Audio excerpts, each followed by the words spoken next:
Escuchas un podcast de Dixo. Escuchas Fuera de la Caja con Macario Esquetino por Dixo, la productora de podcast más importante en habla hispana. Bienvenidos, esto es Fuera de la Caja. Yo soy Macario Esquetino, le agradezco que me escuche. Esta es la emisión número 62 de este podcast y por ser una emisión par nos toca hablar de estos temas de largo aliento que, como le he dicho en varias ocasiones, a mí me gustan y yo espero que a usted también. Tratar de entender cómo funcionan los seres humanos y cómo funcionan en consecuencia las sociedades de seres humanos, que son las nuestras. Muchas personas se imaginan que podríamos vivir en sociedades diferentes, en sociedades de ángeles o santos, y por eso se les andan ocurriendo cosas tan extrañas. No podemos, solamente podemos vivir como seres humanos, que es lo que somos, y esto es muy importante entenderlo para evitar esta continua lucha por vivir de manera diferente que nos ha costado mucho sufrimiento y mucha pobreza en el mundo. Y de eso quiero platicar con usted hoy. Lo que quisiera yo comentar y analizar con algo de detalle es cómo los seres humanos no podemos construir estas sociedades comunitarias que tanto gustan a muchas personas y que son emocionalmente muy atractivas, pero que desafortunadamente no pueden existir y por eso se conocen con el nombre de utopías. No tienen lugar, no van a existir nunca, son imposibles y de hecho, si uno le piensa un poco, son indeseables. No queremos eso. Sin embargo, emocionalmente sí lo queremos y esto es lo que nos mueve en esa dirección. Los seres humanos somos, como usted sabe, animales sociales que medio piensan. Por ser animales sociales, tenemos continuamente esta intención, este interés de participar en un grupo, de pertenecer a un grupo y dentro de ese grupo estar lo más alto posible. Esta necesidad de estatus que es diferente para cada persona, pero en todos los casos existe. La pertenencia a un grupo exige esta relación con los demás que solamente puede ocurrir a través de 4 formas distintas. Una manera de relacionarnos con otros es a través de una comunidad en donde cada uno da y recibe según tiene y necesita. Es como usted con su familia. Uno no anda cobrando el desayuno a los demás, uno prepara lo que puede o lava los trastes o recoge cosas y obviamente pues con los niños es complicado y hay que enseñarlos precisamente a vivir en comunidad y a participar aportando algo para recibir otras cosas. Hay una segunda forma de relación que es la relación de igualdad, en donde a todo mundo le debe tocar lo mismo. Para algún tipo de bienes tenemos esta relación, por ejemplo, cuando usted va al cine, compra su boleto del cine, pues todo el mundo tiene el mismo derecho a ver la película y por eso para conseguir un mejor lugar pues se para uno a esperar que empiece la película y se hace la fila en donde uno se acomoda conforme llega. Estas relaciones de igualdad no se pueden alterar impunemente. Por ejemplo, si alguien llega y ofrece dinero para colocarse en un lugar más adelante en la fila, nos parece una falta de respeto. Algo similar ocurre con la elección. Cada persona tiene derecho a un voto. Si alguien compra votos, nos parece que esto es reprobable. De forma pues que las relaciones de comunidad y de igualdad tienen su espacio en el que pueden ocurrir, pero no debemos moverlas fuera de ahí porque podemos complicar las cosas. Una tercera forma de relacionarnos es a través del intercambio. Usted compra o vende si logra llegar a un acuerdo con la contraparte. Si usted está comprando, pues va a tratar de bajarle el precio al vendedor. Si usted está vendiendo, va a tratar de venderle caro al comprador. Los dos vamos a estar haciendo lo mismo y al final, si nos ponemos de acuerdo, los dos vamos a acabar ganando. Esta es la gran ventaja del intercambio. El que compra está recibiendo algo que para él vale más que el dinero que pagó. Y la que vende está entregando algo que para ella vale menos que el dinero que está recibiendo. De manera que los dos ganan en el intercambio. De hecho, es en el intercambio en donde se genera la riqueza. Muchas personas están acostumbradas a pensar que la riqueza se genera en el trabajo, esta idea propia de los economistas del siglo XIX, que afirmaban que el trabajo era el que daba valor a las cosas. En realidad no es así. En realidad, las cosas tienen o no valor dependiendo de si hay quien está dispuesto a comprarlas. Cuando alguien quiere comprar, las cosas adquieren valor y en ese momento el trabajo tiene sentido. Trabajar para una cosa que nadie quiere comprar, pues tendrá alguna virtud, pero no genera riqueza, no genera valor.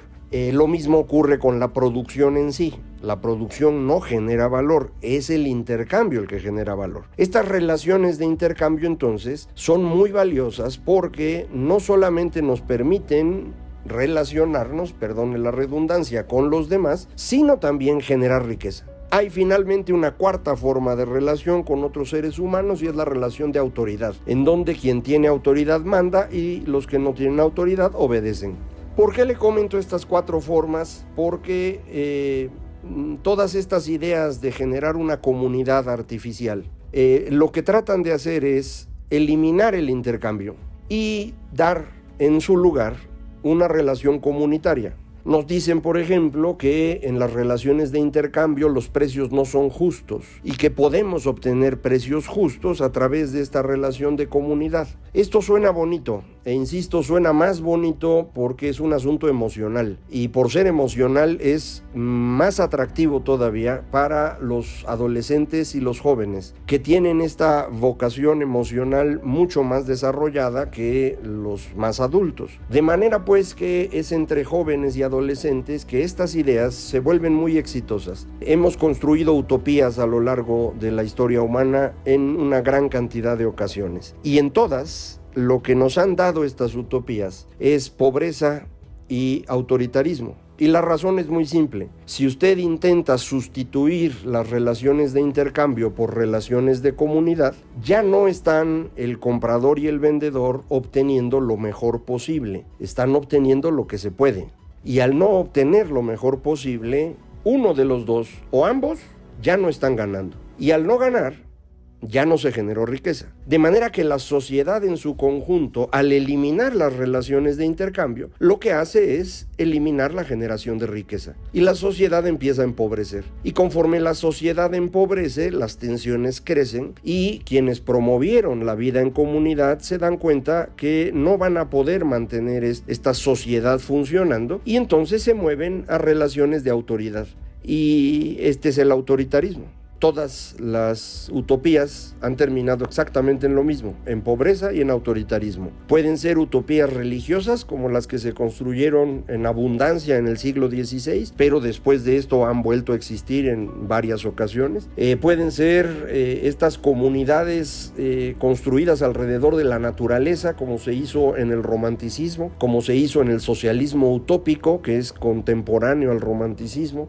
Todavía existían a fines del siglo XIX estos grupos de socialismo utópico o comunismo primitivo, como le decían los marxistas, como los falansterios. Aquí en México hubo falansterios, estos grupos comunistas que pensaban que podían vivir pues como habían vivido los primeros cristianos, por ejemplo. Y el asunto es que esto funciona siempre y cuando la comunidad sea muy pequeñita, porque los seres humanos estamos hechos biológicamente para relacionarnos de forma comunitaria con un grupo que no puede exceder los 150 individuos, según la hipótesis de Robin Dunbar, un antropólogo, etólogo más claramente, que dedujo este número a partir del tamaño relativo de nuestra masa cerebral frontal, que es la que determina el tamaño de las bandas, tanto en otros primates como en elefantes y otros animales que son sociales. Entonces, de ahí dedujo pues que este número de 150 es el máximo posible. Ahora, la evidencia que tenemos de comunidades de cazadores-recolectores actuales y prehistóricos indica que la cifra más bien ronda 60 adultos. Más allá de eso nos es muy difícil. Entonces, si usted tiene una comunidad de 40, 50, 60 60 personas, puede vivir en comunidad. Es lo que hace usted en su familia, o en su familia extendida, como tenemos mucho en México, o con sus amigos. Pero más allá de 60 personas, 100 personas, esto ya no funciona. Y entonces tenemos que recurrir a las otras relaciones. Podemos establecer relaciones de igualdad para personas que pasan un cierto criterio. Esto es lo que se llama un club. De hecho, cuando usted va al cine, eso es lo que hace. Todos los que pagan su boleto tienen derecho a entrar y todos tienen el mismo derecho a ver la película, y el que llega primero escoge el lugar y los demás van agarrando lo que quede. Pero extender esto a un país entero es imposible. Por ser imposible, acaba resultando en un fenómeno de autoridad. Y estas utopías acaban todas siendo una tragedia, insisto, en materia económica y una tragedia en materia de autoritarismo. En el siglo XX, los intentos que se hicieron fueron alrededor del fascismo, todos alrededor de un Estado que tenía una cierta orientación religiosa, o el nacionalismo, que quitando un poco la parte religiosa, inventaba una comunidad imaginaria, como se titulaba el famoso libro de Benedict Anderson, o el comunismo de plano, en donde pues la idea es que una clase social puede vivir de forma comunitaria. Esto no ocurrió y no va a ocurrir jamás. Es imposible. No da la cabeza de los seres humanos para eso. Las relaciones de intercambio, sin embargo, permiten una vida en común más eficiente, porque cada uno da y recibe conforme negocia con los demás. Evidentemente podemos mejorar esto si damos un punto de partida lo más parejo posible para todos los seres humanos. Y esto es algo que hay que ir viendo cómo se construye, con algunas cosas, por ejemplo, que deben ser iguales para todos. El caso de educación. ¿Qué número de años de educación deberían ser igualitos para todos? Yo soy de la idea que 10 años de educación deberían ser accesibles para todos, exactamente en las mismas circunstancias. Y de ahí en adelante ya el asunto puede variar. Hay quienes piensan que pueden ser más años, hay otros que piensan que la educación gratuita pública no debería existir. Creo que eso es algo que debemos discutir, y yo creo que mi idea es mejor que las otras dos, pero pues así pasa con todo, ¿no? Nuestras ideas pensamos que son mejores. El asunto es confrontarlas y, pues cuando no son mejores, reconocerlo e ir cambiando. Salud, por ejemplo. No estoy seguro que la salud de todos los días deba ser igual, pero sí creo que la defensa frente a enfermedades catastróficas debe ser igual para todos. Esta es mi postura. Otras personas lo verán distinto. Pero son el tipo de cosas que podemos mejorar sin meternos a destruir las relaciones de intercambio. Porque si queremos sustituir esas relaciones de intercambio en general por relaciones comunitarias, el resultado, insisto, va a ser el fin de la generación de riqueza y eventualmente un sistema autoritario. Pasó con el comunismo, pasó con las religiones, pasó con las comunidades cercanas a la naturaleza, ha pasado en todos lados y va a seguir pasando. Es simplemente una fatalidad biológica. En muchas personas no les gusta escuchar esto, porque creen que la parte biológica no debería determinar la vida de los seres humanos. Pues yo estoy de acuerdo, no la determina, pero sí establece ciertos límites que no podemos superar. Nadie en el mundo va a correr arriba de 40 kilómetros por hora.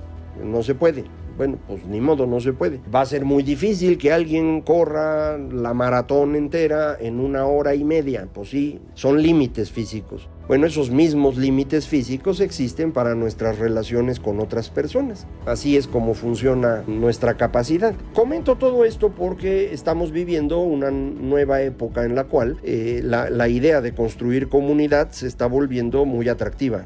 Y la gente otra vez cree que podemos construir comunidades ahora alrededor de estas características de identidad. Las personas con cierto género sexual o con cierta preferencia quieren hacer su comunidad, o los que tienen ciertos colores de piel o tienen cierto origen común o una religión parecida. Y estamos construyendo este tipo de grupos que se definen por su oposición a los demás. Entonces, por ejemplo, en Estados Unidos, los votantes del señor Trump se definen como aquellos que no son ni afroamericanos ni hispanos. Al contrario, los odian, son racistas, y hay un 30% de los estadounidenses que, todo indica, creen que son superiores por su color de piel y por eso les gusta al señor Trump. Acá en México es otra cosa, pero pues también hay un 30% de los mexicanos que cree en López Obrador y va a creer en él sin importar qué pase. Este mismo fenómeno se puede ver en otros países del mundo, en Turquía con Erdogan, en la India con Modi, en Hungría con Víctor Orbán, en Polonia con Kaczynski. En todas partes tenemos este fenómeno hoy y todos estos líderes inescrupulosos que he mencionado le andan ofreciendo a la gente que pueden construirles esta utopía donde van a ser felices como lombrices. Eso no va a pasar, es imposible y es indeseable. Es indeseable porque en el momento en el cual esto empiece a fallar, el resultado va a ser pobreza y autoritarismo. No hay otra y no la va a haber jamás. No crea usted en utopías. Claro que la alternativa a la utopía pues no es tan agradable porque significa que usted y nadie más es responsable de lo que a usted le pase. Y hacerse responsable de la vida de uno es algo que no es muy atractivo. Muchísimas personas andan buscando cómo deshacerse de la responsabilidad. Y por eso los atraen estos líderes inescrupulosos y por eso los convence la idea de la utopía comunitaria, porque se van a diluir en la comunidad. Ya no van a ser ellos, van a ser parte de algo superior, trascendente. Pues no, eso no va a funcionar. Y al final van a ser pobres y van a estar subordinados a una autoridad que va a abusar de ellos. Yo insistiría, la única opción que tenemos es aceptar la libertad con la responsabilidad que implica. Y esto significa que cuando uno decide libremente comprar un auto, comprar una computadora, comprar un helado, pues uno es responsable de si le gusta o no lo que compró. Y no hay manera de andarse quejando. Mucha gente dice, no, pero es que, por ejemplo, en el empleo, yo no puedo conseguir un buen empleo. Bueno, pues esto depende de una gran cantidad de factores, algunos de los cuales son mejorables, pero muchos de ellos no, porque no está en manos de una comunidad el determinar en dónde va uno a trabajar de la mejor manera. Es el intercambio el que genera la riqueza. Y este intercambio implica que usted, cuando busca cómo ganarse la vida, tiene cosas que ofrecer y a cambio de esas va a pedir cierta retribución. Si esto usted no lo hace de la manera adecuada, pues el asunto no va a funcionar. Mucha gente dirá, sí, pero pues lo que pasa es que las empresas pagan poco. Sí, eso es cierto, y las personas producen poco también. Si usted observa, pregunta, averigua, se va a dar cuenta que hay un déficit inmenso de mano de obra calificada en México y al mismo tiempo hay un déficit de empleos para mano de obra no calificada. Es decir, estamos desajustados y esta gran cantidad de personas que no puede entrar a trabajar porque no tiene la calificación, pues va a tener un ingreso muy bajo y es el grupo que es susceptible de ser convencido de la utopía. Por ejemplo, vendiéndole el que con una beca de 1 año en Jóvenes Construyendo el Futuro, pues va a capacitarse lo suficiente como para ganar bien después. Eso es una mentira, eso no va a pasar, y menos en un programa que no tiene ni pies ni cabeza, ni el mínimo orden. Pero la gente lo quiere creer. Y ahí hay ya cerca de 800,000 jóvenes inscritos, de los cuales entendemos, según cifras dadas por el mismo gobierno, hay 15,000 contratados. Bueno, pues no creo que sea el programa más eficiente del mundo y sí es costoso. Bueno, esas son las utopías, que no pueden existir, que no son siquiera deseables y que lo que van a dar como resultado es pobreza. Lo estamos viendo en una economía estancada, y autoritarismo lo estamos viendo en el intento del gobierno actual de cambiar las reglas para convertirse en la única fuente de poder en este país. Ese es el camino. No es México nada más. Usé México ahorita de ejemplo porque usted lo conoce, pero este es el fenómeno global que estamos viendo. Y esto pues nos lleva a terminar esta sesión, esta emisión número 62 de este podcast. Yo le agradezco mucho que me escuche. Recuerde, soy Macario MX, fácil de encontrar en Twitter, @Macario MX, página electrónica www.macario.mx y correo electrónico macario@macario.mx. Muchísimas gracias por acompañarme. Esto fue Fuera de la Caja.